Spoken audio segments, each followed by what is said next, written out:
എല്ലാ മതങ്ങളെയും ചേർത്ത് പിടിച്ചുകൊണ്ടൊരു പരിപാടിയാണ് അവിടെ സംഘടിപ്പിക്കുന്നത്. സാമൂഹിക പ്രതിബദ്ധതയോടുകൂടി ഒരു നേതാവ് ജനങ്ങൾക്കിടയിൽ ഇടപെടുന്നു എന്നുള്ളതാണ്.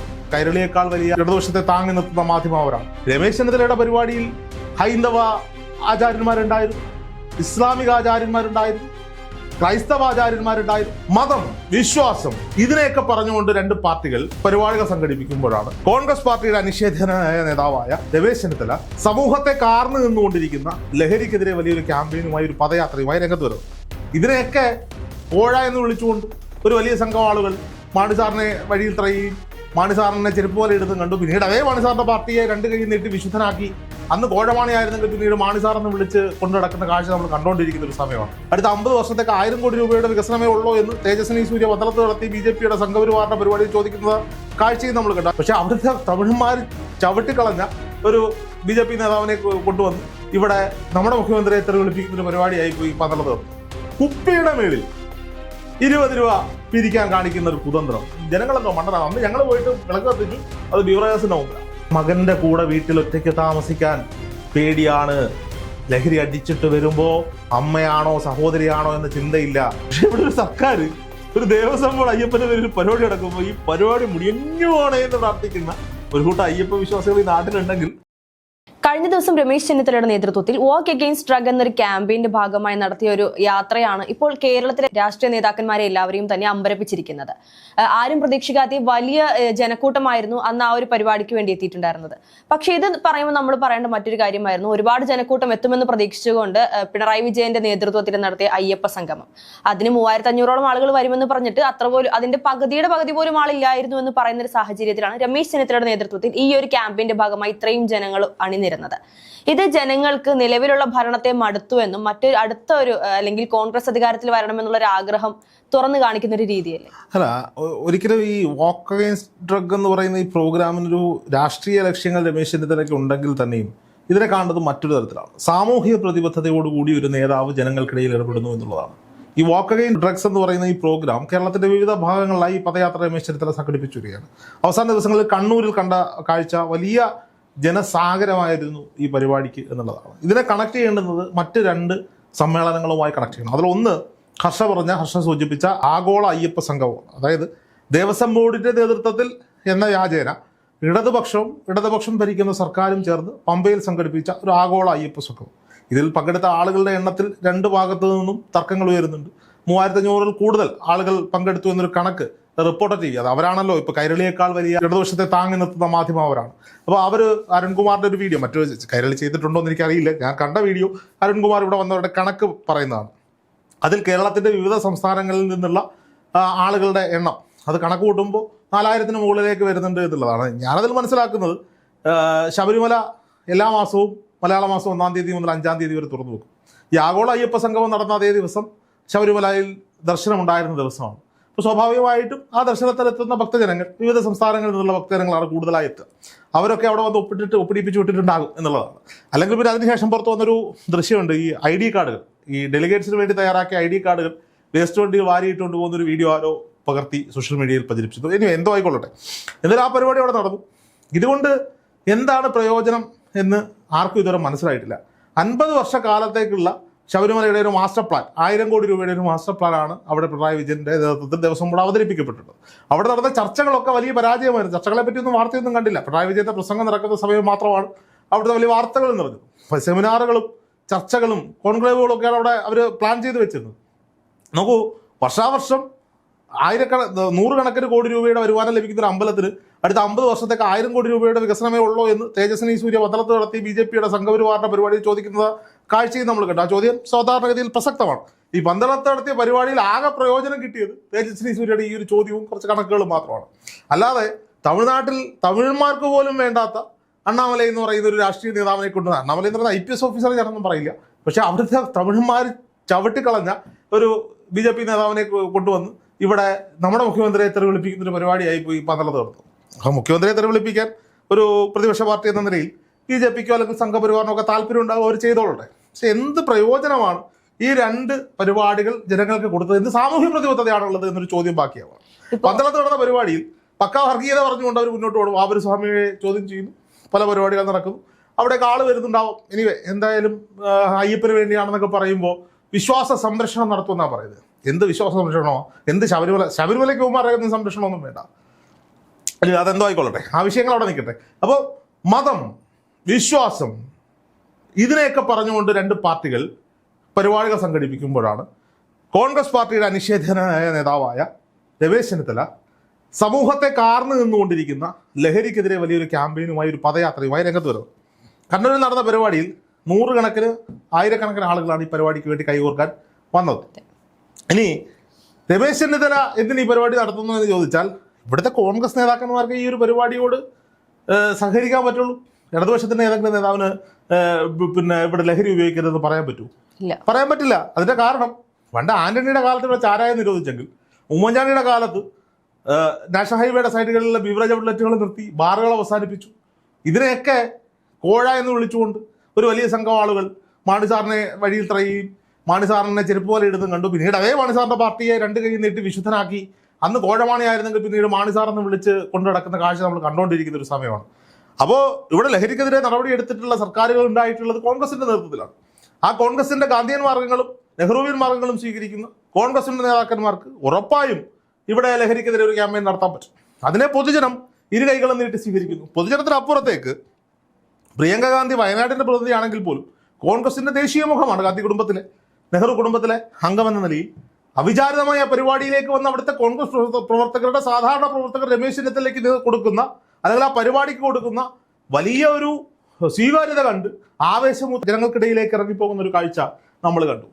നോക്കൂ, രമേശ് ചെന്നിത്തലയുടെ പരിപാടിയിൽ ഹൈന്ദവ ആചാര്യന്മാരുണ്ടായിരുന്നു, ഇസ്ലാമിക ആചാര്യന്മാരുണ്ടായിരുന്നു, ക്രൈസ്തവ ആചാര്യന്മാരുണ്ടായിരുന്നു, മൂന്ന് മതത്തിൽപ്പെട്ടവരുണ്ട്. അവിടെ ഈ പരിപാടിയിൽ സാമൂഹ്യ പ്രതിബദ്ധതയോടെ ഒരു പരിപാടി നടത്തുമ്പോൾ എല്ലാ മതങ്ങളെയും ചേർത്ത് പിടിച്ചുകൊണ്ട് ഒരു പരിപാടിയാണ് അവിടെ സംഘടിപ്പിക്കപ്പെട്ടത്. അല്ലാതെ അയ്യപ്പന് വേണ്ടി ഇവിടെ പരിപാടി നടത്തിയിട്ട് വാവരത്തര വിളിക്കുന്ന ഒരു പരിപാടിയല്ല.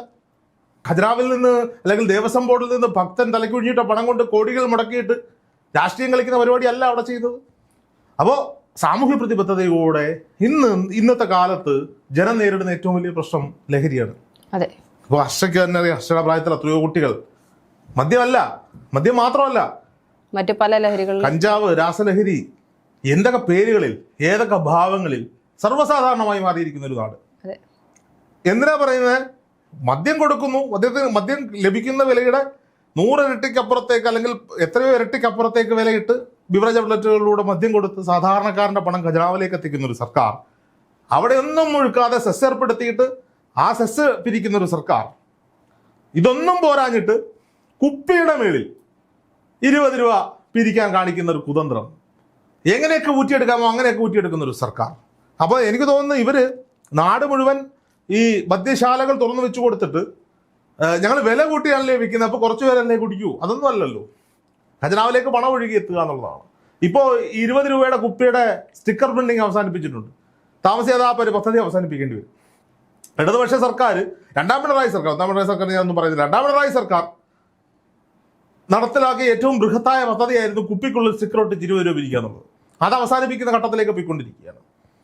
ഒരു വർഷം ദീപാവലിക്ക് ലഹരി വിരുദ്ധ ദിനം ആചരിക്കണമെന്ന് പറഞ്ഞുകൊണ്ട് വീട്ടിലെല്ലാം വിളക്ക് കത്തിക്കാൻ പറഞ്ഞു MP രാജേഷ്. അന്നേരം എനിക്ക് ഓർമ്മ വന്നത് മറ്റേ കൊറോണ പോവാൻ പാട്ട ഓട്ടാനും പറഞ്ഞ വിളക്ക് കത്തിക്കാൻ പറഞ്ഞൊരു പ്രധാനമന്ത്രി നമുക്ക് ഓർമ്മ വന്നു. പിന്നീട് ഞങ്ങൾ നോക്കുമ്പോൾ ഞങ്ങളൊക്കെ വിളക്ക് കത്തിക്കാൻ മെഴുകുതിരിയൊക്കെ മേടിച്ച് കാത്തിരിക്കുക ഓഫീസിൽ. എന്തായാലും കേരളത്തിന്റെ എക്സൈസ് വകുപ്പ് മന്ത്രി പറഞ്ഞാണല്ലോ, അല്ല ലഹരി വിരുദ്ധ ദിനമായിട്ട് ആചരിക്കാൻ പറഞ്ഞേക്കുക. വിളക്ക് കത്തിക്കാൻ ഒരു 500 രൂപയ്ക്ക് മെഴുകുതിരിയൊക്കെ മേടിച്ചിട്ട് വരുന്ന വഴിക്ക് ഞാൻ നോക്കുമ്പോൾ നമ്മുടെ സീപോർട്ട് എയർപോർട്ടിലുള്ള ബീവറേജസ് ഔട്ട്ലെറ്റ് തുറന്നു വെച്ചേക്കും. തിരക്കിപ്പോൾ കേരളത്തിലെ എല്ലാ ബീവറേജസ് ഔട്ട്ലെറ്റും തുറന്നിട്ടുണ്ട്. അപ്പോൾ മന്ത്രിയുടെ കീഴിലുള്ള ഡിപ്പാർട്ട്മെന്റിന് ഈ മദ്യശാലയ്ക്ക് അവധി കൊടുക്കാതെ സാധാരണക്കാരോട് പറയാം നീ പോയി വിളക്ക് കത്തിക്കാൻ.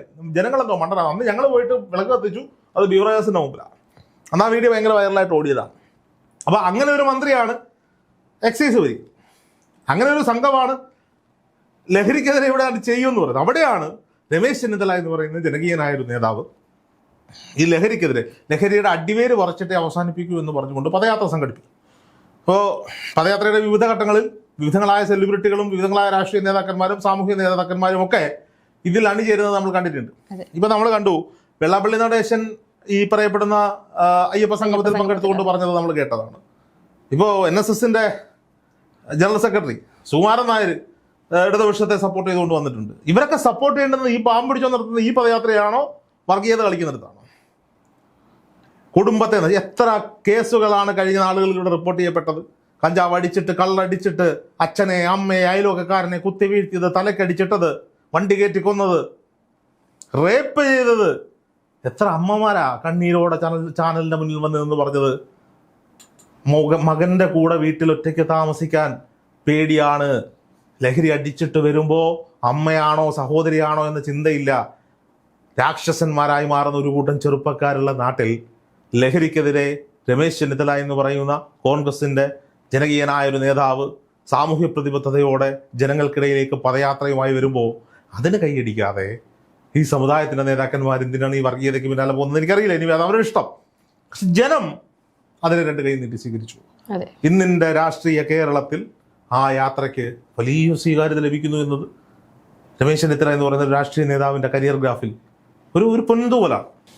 ഈ ഒരു അയ്യപ്പ സംഗമം നടന്നതിന് ശേഷം അത് വളരെയധികം ഫ്ലോപ്പ് ആയിരുന്നു എന്നുള്ളത് സാധാരണപ്പെട്ട എല്ലാ ജനങ്ങൾക്കും അറിയാം, കണ്ടവർക്ക്, മാധ്യമങ്ങൾക്കാണെങ്കിലും പൊതുജനങ്ങൾക്കും അറിയാവുന്ന കാര്യമാണ്. പക്ഷെ എന്നിട്ട് പോലും അത് പിണറായി വിജയൻ നടത്തിയത് കേരളത്തിന്റെ ഉയർച്ചയ്ക്ക് വേണ്ടിയാണ്, അല്ലെങ്കിൽ കേരളത്തിന്റെ വികസനത്തിന്റെ ഭാഗമായിട്ടാണ് എന്നായിരുന്നു ഇ പി ജയരാജൻ പറഞ്ഞിട്ടുണ്ടായിരുന്നത്. മാത്രമല്ല അദ്ദേഹം പറഞ്ഞ മറ്റൊരു കാര്യം കൂടിയുണ്ട്. പിണറായി വിജയൻ എന്ന് പറയുന്നത് മനുഷ്യത്വം നിറഞ്ഞ ഒരു വ്യക്തിത്വമാണ്, അതിനെ നമ്മൾ ആരും മനസ്സിലാക്കാതെ പോകുന്നു എന്നുള്ളതാണ് ജനങ്ങളുടെ ഭാഗത്തുനിന്ന് വരുന്നൊരു തെറ്റ് എന്നാണ്. യഥാർത്ഥത്തിൽ ഈ ഒരു അയ്യപ്പ സംഗമത്തിൽ പിണറായി വിജയന്റെ ഏത് മനുഷ്യത്വത്തെയാണ് ജനങ്ങൾ മനസ്സിലാക്കേണ്ടത് എന്നുള്ളത് സംശയം തന്നെ. അവരൊക്കെ മാമനും മച്ചമ്പിയൊക്കെ അല്ലേ?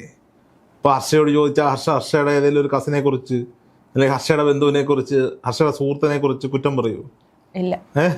സഹപ്രവർത്തകനെ കുറിച്ച് കുറ്റം പറയുമോ? ഇല്ല. സ്വാഭാവികമായിട്ടും പൊക്കി പറയാനേ ശ്രമിക്കുള്ളൂ. അതൊക്കെ അവിടെ പോട്ടെ, അതിലൊന്നും വലിയ കാര്യമാക്കേണ്ട കാര്യമൊന്നുമില്ല. പിന്നെ ഒരു കാര്യമുണ്ട്, ഈ അയ്യപ്പന്റെ പേര് നടത്തുന്ന പരിപാടികളൊക്കെ വിജയിക്കണം എന്നാണ് സാധാരണഗതിയിൽ ഭക്തര് പ്രാർത്ഥിക്കുന്നതും പങ്കെടുക്കുന്നതും. നോക്കൂ, ഇപ്പോൾ മണ്ഡലകാല ചെറുപ്പ് നടക്കുന്ന സമയത്ത് അയ്യപ്പന്റെ പേരിൽ പല ജംഗ്ഷനുകളിൽ കഞ്ഞി വിത്തുണ്ടാവും. ഈ കഞ്ഞി ഉണ്ടാക്കി, കറി ഉണ്ടാക്കി ജനങ്ങൾക്ക് വിതരണം ചെയ്ത പരിപാടി. പൊതുജനം ജാതിയും മതമൊന്നും നോക്കാതെയാണ് അത് പങ്കെടുക്കുക. ആര് നടത്തുന്നു എന്നുള്ളതൊന്നുമല്ല. ക്ഷേത്രങ്ങളിൽ വൃശ്ചിക മാസോത്സവം ഉണ്ടാവും, വലിയ രീതിയിലുള്ള ആളുകൾ അതിൽ സഹകരിക്കുന്നുണ്ടാവും. പിന്നെ ഈ കെട്ടുനിറ, കന്യയ്യപ്പൻ പോകുമ്പോൾ അയ്യപ്പൻ പാട്ട്, ആഴി പൂജ, ഇതിനൊക്കെ വലിയ ജനപങ്കാളിത്തം ഉണ്ടാവും. ഇതൊക്കെ വിജയിക്കണം, നല്ല രീതിയിൽ തീരണം എന്നാണ് ജനങ്ങൾ ആഗ്രഹിക്കുക. പക്ഷെ ഇവിടെ ഒരു സർക്കാർ, ഒരു ദേവസ്വം ബോർഡ് അയ്യപ്പൻ്റെ പേരിൽ പരിപാടി നടക്കുമ്പോൾ ഈ പരിപാടി മുടിയഞ്ഞു പോണേ എന്ന് പ്രാർത്ഥിക്കുന്ന ഒരു കൂട്ടം അയ്യപ്പ വിശ്വാസികൾ ഈ നാട്ടിലുണ്ടെങ്കിൽ ഇവരുടെ കഴിഞ്ഞ കാല കർമ്മങ്ങൾ അത്ര മികച്ചതായിരുന്നു എന്നുള്ളതാണ്. ജനങ്ങളെ അത്രത്തോളം വെറുപ്പിച്ചിട്ടുണ്ട് എന്നുള്ളതാണ്. ഇനി ഞാൻ പറയുന്നത് എന്താണെന്ന് വെച്ച് കഴിഞ്ഞാൽ ഈ അയ്യപ്പ സംഗമം വിജയിക്കണം എന്നുള്ളതായിരുന്നു. അതിൽ സ്റ്റാലിനും സിദ്ധരാമയ്യയും ഈ പറയുന്ന യോഗി ആദിത്യനാഥും ഒക്കെ പങ്കെടുക്കണമായിരുന്നു. പങ്കെടുത്ത് വലിയ ജനപിന്തുണയോടുകൂടി ശബരിമലയിൽ എന്തെങ്കിലുമൊക്കെ ചെയ്യാമെന്ന് ഇവർ പറയുന്നത് കേൾപ്പിക്കണമായിരുന്നു, ഇവരെ കൊണ്ട് പറയിപ്പിക്കണമായിരുന്നു. എന്നിട്ട് ഇത് ചെയ്തില്ലെങ്കിൽ എന്താണ് ചെയ്യാത്തതെന്ന് ചോദിക്കണമായിരുന്നു. പക്ഷേ ഇതൊക്കെ ഈ 4 കൊല്ലം മുമ്പ് നടത്തണമായിരുന്നു എന്നുള്ളതാണ്. ഈ അവസാന കാലഘട്ടത്തിൽ കൊണ്ടുവന്ന് നടത്തുമ്പോൾ ജനങ്ങൾക്കറിയാം എന്തിനാണ് അടുത്തൊരു തിരഞ്ഞെടുപ്പ് വരുന്നുണ്ട്, വോട്ട് പിടിക്കാൻ വേണ്ടി അയ്യപ്പനെ കരുവാക്കുകയാണ്. അപ്പൊ ഞാനിപ്പോ പറയാം, നമ്മുടെ നാട്ടില് ഒരു കള്ളൻ പൊന്നപ്പൻ എന്ന് പറഞ്ഞ ഒരാളുണ്ടെങ്കിൽ അയാള് എൻ്റെ വീട്ടിൽ കയറി ഒരു 10 പവൻ്റെ സ്വർണം മോട്ടിച്ചുകൊണ്ട് പോയിരിക്കുക. നമ്മൾ കണ്ടു. ഞാൻ ഉദാഹരണം പറയാം, നമ്മൾ കണ്ടു. ഒരു 6-7 വർഷം കഴിഞ്ഞിട്ട് പൊന്നപ്പൻ വന്നിട്ട് പറയാണ്, നമ്മളെ വീട്ടിലൊക്കെ ഒന്ന് പറയണം, മോഷ്ടിക്കരുത് കുഞ്ഞുങ്ങളെ, മോഷണം തെറ്റാണ്, സ്വർണം പവിത്രമായി സൂക്ഷിക്കേണ്ടത് അതായത് അവരവരുടെ അവകാശികളാണ് എന്നൊക്കെ പറഞ്ഞ് 2 കഥയും 2 ശ്ലോകവും ഒക്കെ ചൊല്ലി പൊന്നപ്പൻ വീട്ടുവാക്കി നിന്നാ നമ്മളെന്താ ചെയ്യുക? പൊന്നപ്പ വാട കയറി ഇരിയടാന്ന് പറയുമോ? കയ്യെ കിട്ടുന്ന മുടലെടുത്ത് പൊന്നപ്പനെ അടിക്കുമോ? കൈ കിട്ടുന്ന മുടലെടുത്ത് പൊന്നപ്പൻ. പൊന്നപ്പനാണ് പിണറായി വിജയൻ. അത്രേ ഉള്ളൂ.